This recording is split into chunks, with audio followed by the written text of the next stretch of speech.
إنما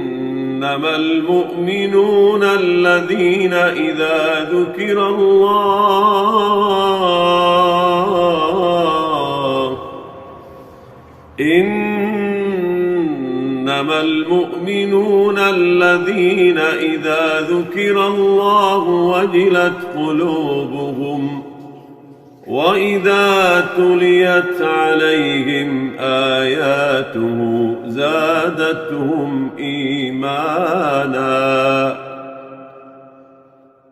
زادتهم إيمانا وعلى ربهم يتوكلون